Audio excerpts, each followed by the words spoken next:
السلام علیکم میرے پیارے دوستو، آج کی اس ویڈیو میں بہت اہم مسئلہ زیر بحث لانے جا رہا ہوں۔ پیارے دوستو، ویڈیو کو اپنے فارغ وقت میں دیکھیے گا۔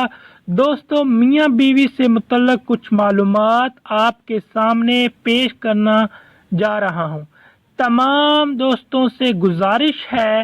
کہ وہ لوگ جو میری یہ ویڈیو سن رہے ہیں، میری ویڈیو کو مکمل دیکھیے گا اور ویڈیو اچھی لگنے پر لائک اور چینل کو سبسکرائب ضرور کیجیے گا۔ محترم بھائیوں اور بہنوں، میاں بیوی کے تعلقات میں کچھ ایسی باتیں ہیں جن کو ہم معمولی سمجھتے ہیں، جو شریعت میں سنگین جرم ہے۔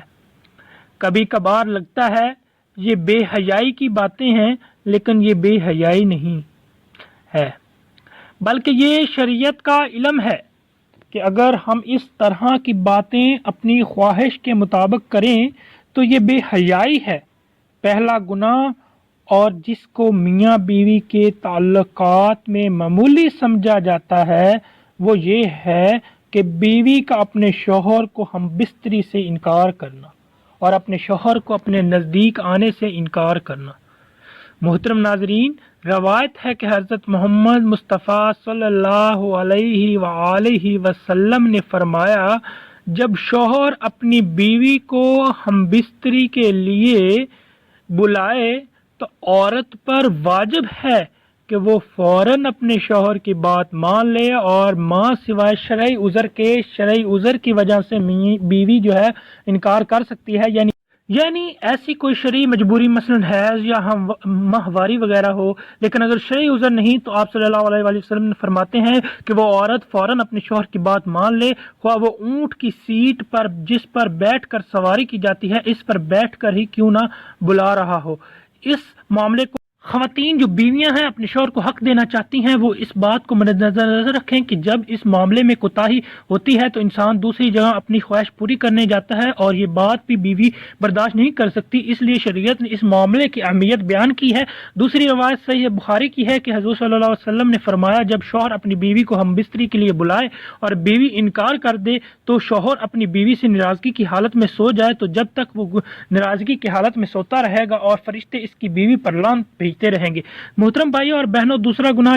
جسے میاں بیوی کے تعلقات میں غیر معمولی سمجھا جاتا ہے، شریعت میں یہ بہت سخت گناہ ہے، وہ یہ ہے کہ عورت کا بغیر کسی عذر کے شوہر سے طلاق کا مطالبہ کرنا۔ صحیح جامعہ سعیدہ کی روایت ہے کہ آپ صلی اللہ علیہ وسلم نے فرمایا کہ بغیر عذر کے خلا لینے والیاں اور اپنے شوہر سے چھٹکارا حاصل کرنے والیاں، گھر اجاڑنے والیاں، یہ اس امت کی منافقین ہیں۔ دوسری روایت میں حضور صلی اللہ علیہ وسلم نے فرمایا کہ جس عورت نے بغیر کسی سبب کے اپنے شوہر سے طلاق طلب کی، اس پر جہنم واجب ہے اور جنت کی خوشبو بھی نہیں سونگھ سکے گی۔ نہ کہ یہ عذر پیش کرنا کہ میرا یا اس کی تنخواہ بہت کم ہے، میرا گزارا نہیں ہوتا، اس لیے مجھے طلاق چاہیے، تو یہ کوئی شرعی عذر نہیں ہے۔ اس لیے اس سنگین جرم اور گناہ سے بچنا چاہیے، اور والد اور والدین کو بھی چاہیے کہ وہ اپنی اتنی چھوٹی چھوٹی باتوں پر بیٹیوں کو گھر نہ بٹھا لیں۔ طلاق کا شوہر کا حق ہوتا ہے، اور یہ کتنی بری بات ہے کہ طلاق خود بیوی طلب کر رہی ہے۔ محترم ناظرین، تیسرا گناہ جو میاں اور بیوی کے تعلقات میں عام طور پر ہوتا ہے، اس کو معمولی سمجھا جاتا ہے، وہ یہ ہے کہ حیض کی حالت میں اپنی بیوی سے ہم بستری کرنا۔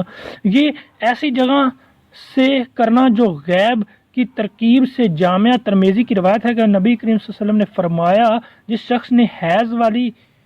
عورت سے ہم بستری کی یا عورت کے پیچھے جمع کیا تو وہ شریعت کا منکر ہے۔ جس نے یہ عمل کیا، اس کے لیے شریعت نے کفارے کا حکم دیا ہے، اور یہ بہت سنگین جرم ہے، لیکن اس کو لوگ سمجھ نہیں پا رہے، اور اس بات کو کوئی سنجیدگی سے لینے کو تیار ہی نہیں کہ نکاح سے پہلے اس کے آداب اور ازدواجی زندگی سے متعلق سیکھا جائے۔ ہم بستری کے بعد سونے سے قبل وضو غسل لازمی ہے۔ چوتھا گناہ جیسا میاں بیوی کے تعلقات میں معمولی سمجھا جاتا ہے، کسی غیر محرم عورت کے ساتھ اکیلے میں ملاقات کرنا یا کسی غیر محرم عورت سے ہاتھ ملانا، یہ بہت سخت گناہ ہے۔ نبی نے فرمایا، جامع ترمذی کی روایت میں ہے کہ جب بھی کوئی آدمی کسی غیر محرم عورت کے ساتھ تنہائی میں ملتا ہے تو وہ دو نہیں ہوتے، تیسرا ان میں شیطان ہوتا ہے۔ آپ نے فرمایا کہ تم میں سے کسی شخص کے لیے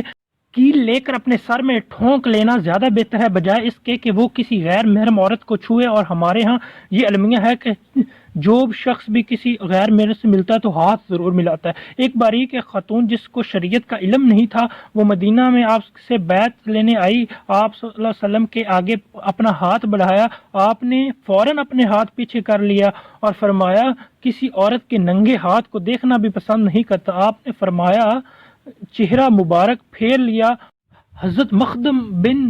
حیدر رضی اللہ تعالیٰ عنہ فرماتے ہیں کہ میں نے عرض کی اے رسول اللہ، میں کئی مہینے پانی والے علاقے سے بہت دور رہتا ہوں، جبکہ میری بیوی کہ میں مجھ سے ہم بستری کر سکتا ہوں؟ تو آپ صلی اللہ علیہ وسلم نے فرمایا ہاں، اگرچہ تم 20 سال پانی سے دور رہو تب بھی ہم بستری کر سکتے ہو، اور غسل کے لیے تیمم کر لیا کرو۔ اللہ تعالی ہم سب کو شریعت کے مطابق ہم بستری کرنے کی توفیق عطا فرمائے اور شریعت کے مطابق زندگی گزارنے کی توفیق عطا فرمائے۔ اللہ تعالی سے دعا ہے کہ وہ ہمیں دین و شریعت کو سمجھ دے اور اس پر عمل کرنے کی توفیق عطا فرمائے۔ دوستو 5 وقت نماز کا اہتمام ضرور کریں اور اپنی زندگی کو دین کے مطابق چلنے کی کوشش کریں، اور انشاءاللہ ضرور انقلاب آئے گا۔ اللہ ہمارا ہم نصر ہو۔ اللہ حافظ۔